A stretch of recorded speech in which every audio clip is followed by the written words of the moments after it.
Just wonderful, cher internaute, www.véritéuniverselle-tv.com dans le cadre de cette émission Vérité pour Lélé. Et nous sommes là aujourd'hui, c'est le 21 février. Comme vous le savez bien que le cardinal Mosengo avait promis qu'il y aura une grande marche des chrétiens catholiques ainsi que de tous les protestants ensemble avec les opposants. Et aujourd'hui, nous sommes arrivés.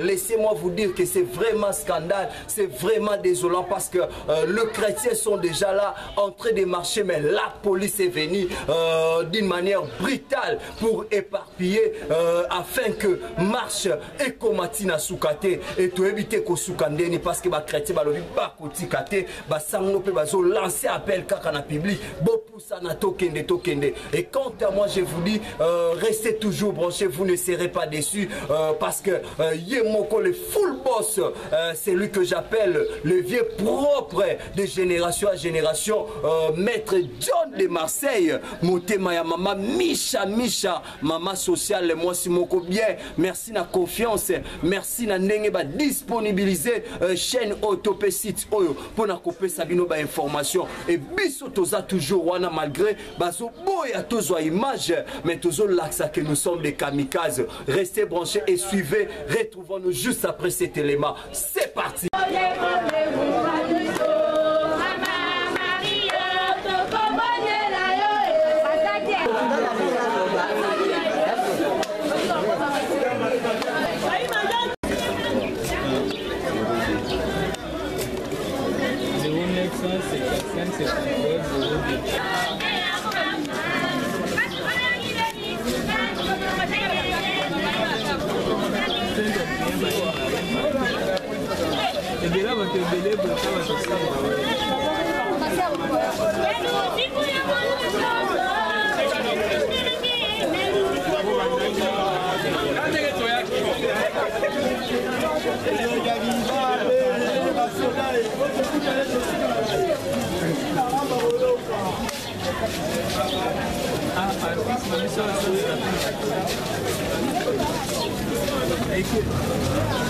Oui, c'est premier.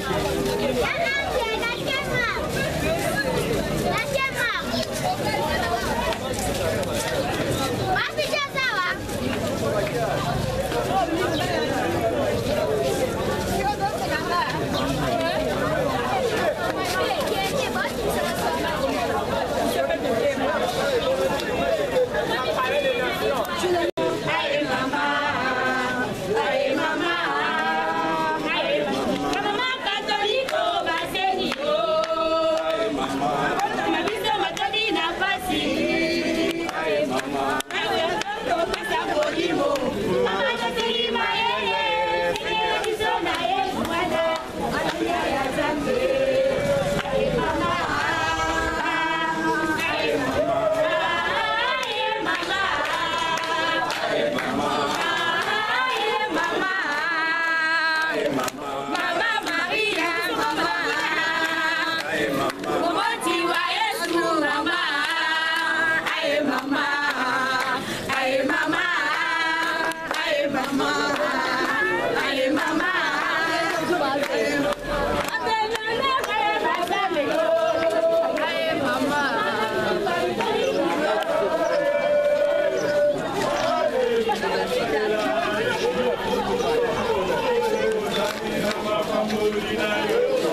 catholique.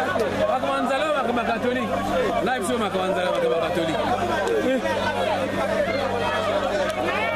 Ngana yo tozo welana. Ayo boy ko na kati ko séparer biso. So ya yini. Yo ko fate. Papa, ko malubana tanga. Na ko malubana yo. Sali marche, c'est l'équipe d'amour. C'est significatif.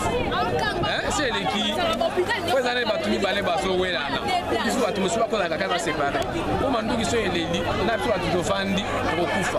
Bala mtoto séparer bango. La sas moi appelé. C'est comme ça.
De mes frères qui sont arrêtés 22 jours au niveau ANER. Arrestation de Bango, c'est juste parce que ma sensibilisation qui partout pour la marche des 31. Je ne suis pas victime de ANER. Chaque jour, je suis torturé. Chaque jour, je suis Bango. Nous avons revendiqué liberté à Bango. Nous avons réclamé liberté à Bango. Donc l'ANSA qui déjà appelle les Nations Unies, n'a pas encore ni surtout les droits de l'homme. Mais jusqu'à ton autre aussi suscité. Les autres marché, mardi, tu as un niveau aner. Parce que nous sommes pas dans la caisse à Nini. La revendiquer toi la Bango sa justice. C'est une revendication.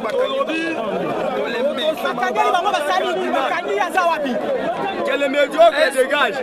Bati Kabiso doit marcher pacifiquement. Donc il y a un message à Bisso. Et pas médiocre. Pas avec que ton ligne va discuter. Va dégager. Quelle vérité.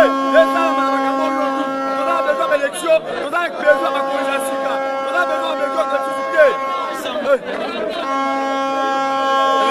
Le vocabulaire est coquille. Mutapandi azate tozo marché atika apesa bato na mutu mususu bayinosa na jana bato akangaki badeklaraki kaka marche akangi bango na demeonga ekoki atika akende topesaki pouvoir tobengani ekokende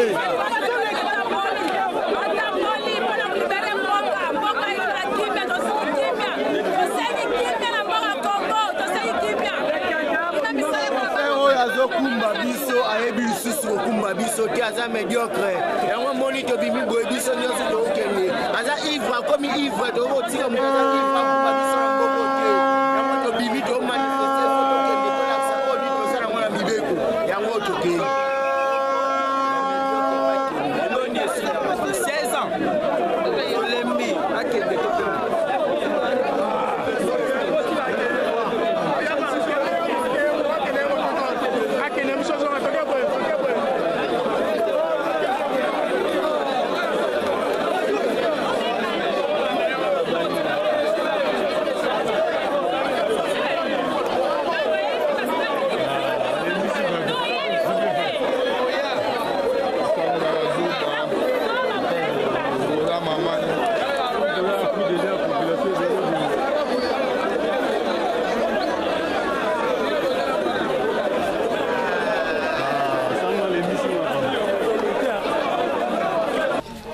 Wonderful, chers internautes,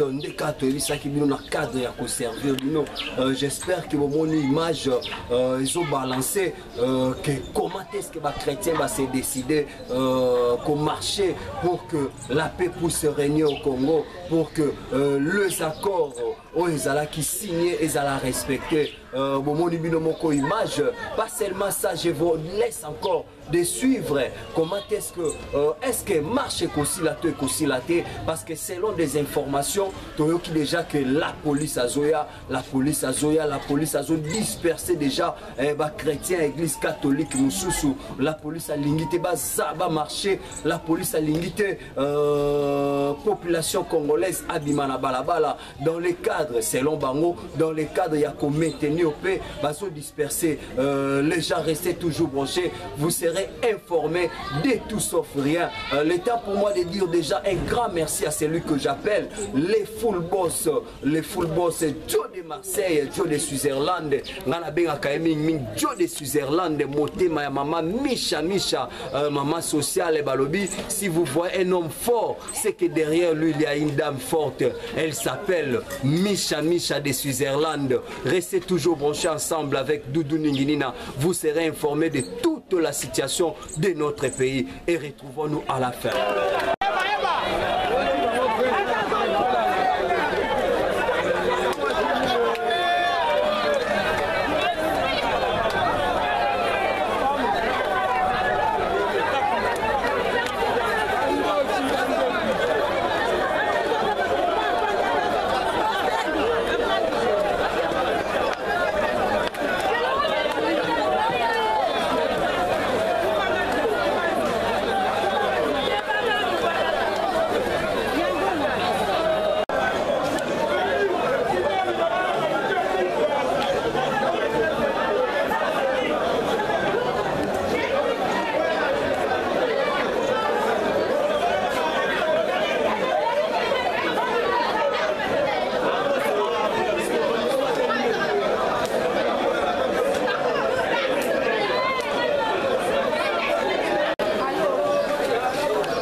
maloba ya esengo totamboli bien tosimbika oyo tokenda basango na biso tozongila basango na biso ndenge tokendeki tofingi mutu te eloko te tosimpe libanga te me bango babandi komenase biso babalanda basango na biso me tokumisika nzambe ndenge eleki malamu tosambeli mesa na biso malamu yango mpe toye na ndenge abi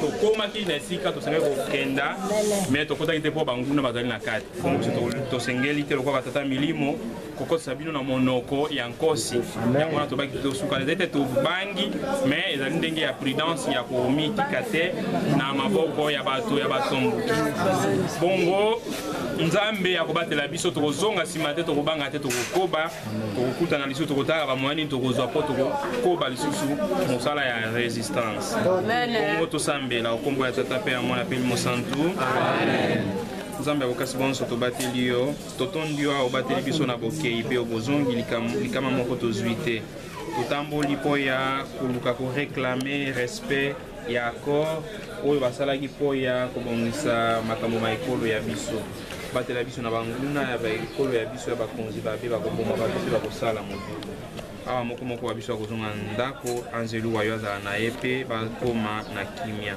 tobondeli bongo mpo ya Kristo mokonzi wa biso bileko biso seko mokonzi azala na bino abokasi bonso abatela mpe abenisa bino tata mwana na elimo santo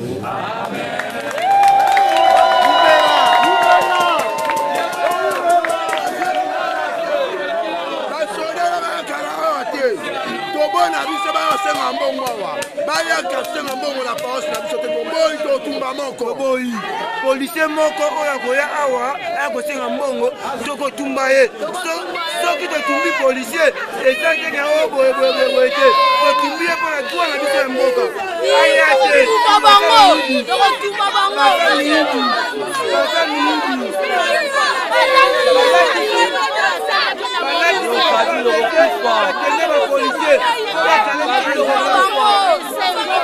Sali et les Kenyans sont bien. Il fallait quand même organisation pour les Arabes à Congo quelque chose. On n'a pas des ordres exaltés. Il faut la vie, c'est très combat. Souffrance d'abord. Pas de souffrance, ça ne va pas.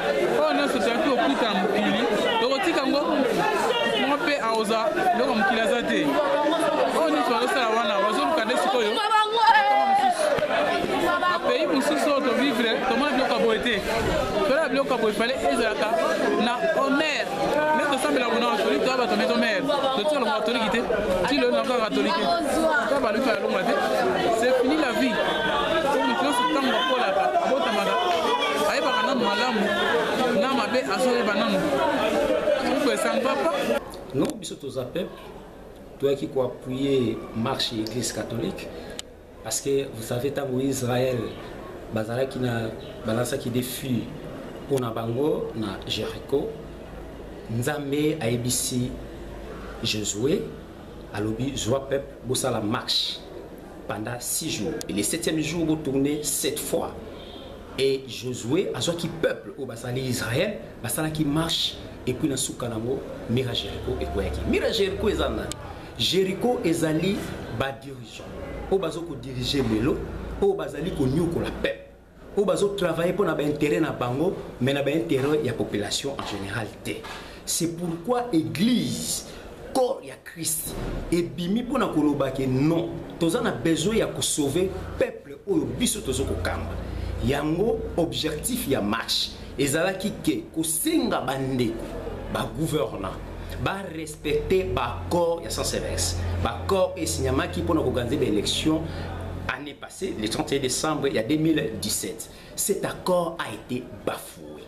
Alors le quoi ba accord est bafoué ba institution nyonso ya mboka eza na institution moko te o eza na mandat ya peuple. C'est pourquoi ton dit tozongisa ordre na kati ya mboka o peuple il faut avoir responsabilité na ye pour na koyeba ke pouvoir nyonso bokonzi nyonso o eza na kati ya mboka o epesamaka na peuple congolais. Voilà objectif ya marche o to salaki lelo na tonga lelo dimanche. Mais bah ndeko ya pouvoir ba lobby qui est catholique azo semer désordre na mboka yo par rapport na ngoko lo bani. Non, c'est faux. Église c'est maka désordre na mboka te église eza pour na ordre. Église ezali corps ya Christ bazui message et pas ensemble même si peuple lamuka telema marche ezali objectif te ya ko piller ya ko violer ya ko détruire non objectif ya marche ezali juste ko réclamer applicabilité ya ba corps ya Saint-Severus. Voilà objectif ya marche l'église catholique. C'est pourquoi tout le monde l'église est belé bah c'est que bango peut pas appuyer l'église catholique. Alors biso peuple ce qui église corps ya Christ est télémi pour l'intérêt ya population biso ba chrétien et le qu'on faut tout ça il faut tout appuyer que ce soit divergence ya bah église ou biso toza église réveil biso toza église catholique biso toza musulman toza biso nyonso peuple congolais. Est-ce que vous avez pouvoir azana mandoki azana nyonso pona ko intercaler est-ce que makambozo ça vraiment beaucoup aboutir na réussite? Il y a aucune force ou ezali na puissance makasi koleka force ya Nzambe. Force ya Nzambe ezali nani? Ezali tangu peuple azolela azobela Nzambe et que Nzambe andimi peuple wana atelema kende liboso loboko ya Nzambe ya nguya ezali kolo ya peuple to koma na objectif na biso tina suka.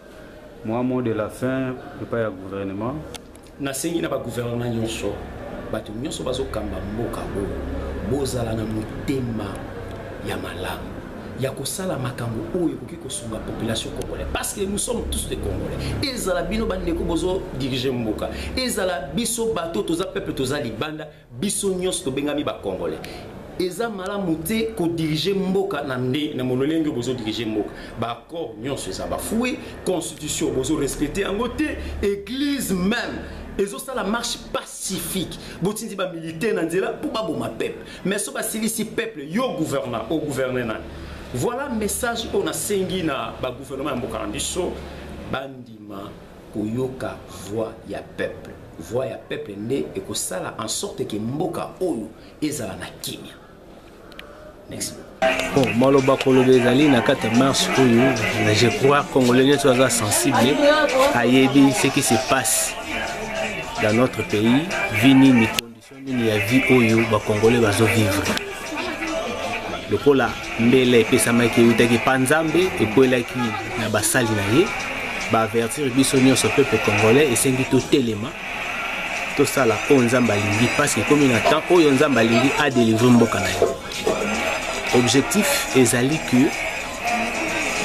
après avoir oboya pour organiser ba maponami élection ba fondaki bango tozali quand même clément ya kotika bango ba ke na ba préalable ba kende ko solola soi-disant encore accord mais eloko zo ko inquiéter biso même accord wana o ba solola oyo esali dépassement ya délit constitutionnel ya ba élection mais bazo le ko respecter yango. Yomoni to telemi, to marché, tomema bango tomema autorité oyo azonga korespecte yango te akende korespecte accord oyo asignaki librement sans contrainte. Mandoki na bango ekoloba eloko moko te na voix ya nzambe parce que nzambe atelemi omonaki eza bakarar basala nzambe batelema un jour babundela mboka na biso lokwa basala nzambe batelemi mandoki na bango ekoloba eloko moko te ekosala mpe eloko moko te parce que nzambe nde moto atindi bible ezoloba soki nzambe apesi vision apesaka mpe provision mandoki na bango ekoloba eloko moko te mpe ekosala ekobangisa mpe peuple congolais ata moko te bakonzi oyo bazokomona bazala interpellé na baimage bazala quand même accueil eloko nini esilaka te. Ils ont régné pendant plus de 11 ans. Aujourd'hui bakoki kozongisa pouvoir na maboko ya peuple te toza na besoin respecter accord ya Saint-Sylvestre dans son ensemble eloko tokoki kosenga nde na bakonzi yango wana. Just wonderful, chers internautes. Comme je vous avais dit que nous sommes toujours là, laissez-moi vous dire que c'est vraiment scandale parce qu'on n'a pas pu terminer. On n'a pas pu terminer. Pourquoi? Parce qu'il y a eu des gaz, il y a eu des militaires, il y a eu la police qui est venue pour disperser. Laissez-moi vous dire que dans le cadre kaka ko informé bino tout ça lika na mystique a fourmi na mystique a kinse quoi pour to pesa bino information où ils fiable parce que to linga to pesa bino te information où ya ko tata bana. Et laissez-moi vous dire que c'est vraiment scandaleux, c'est vraiment étonnant, c'est vraiment désolant. Quant à nous, nous vous disons restez toujours branchés et vous ne serez jamais déçus sur votre chaîne Vérité Universelle TV. Quant à moi, je vous dis merci beaucoup à tous les internautes qui nous suivent de partout dans le monde. Merci beaucoup à celui que j'appelle le full boss, Maître John de Marseille, Moté ma maman Micha, Moté ma maman Micha, maman sociale, la grande dame. Moi, si mon bien ma casse pour la confiance. Là, je tiens aussi à remercier tous mes vrais. Je vois Adrisha Motomètre, Beba Zibeba, Adrisha Motomètre, Beba Zibeba, Yamoko bien Makasi. Et aussi, je vois encore Kouloutou Magela, la diaspora marche, sans oublier l'artiste international, G-Mix et Remix. Et aussi, une autre artiste internationale, elle s'appelle Aimé Larisse Moseka. Aimé Larisse Moseka, Mam Africa. Là, je tiens à faire encore un coucou à celui que j'appelle Azmak la Canadienne, la patronne à Motema ya Pepe Kibala, Balobi couple Moko Kitoko. Et là je vois encore ma tante chérie, celle que j'aime beaucoup, elle s'appelle Tantine Fabienne Waleba, Motema ya Papa Gilles Waleba, maman na Samuel, maman na Aaron, maman na Tony Waleba. Quant à moi je vous dis merci beaucoup pour la confiance vos sociétés copé Sabiso. Je tiens à remercier la personne qui était au four et au moulin derrière la caméra. Il s'appelle Doudou Ninginina, le robot de la presse congolaise.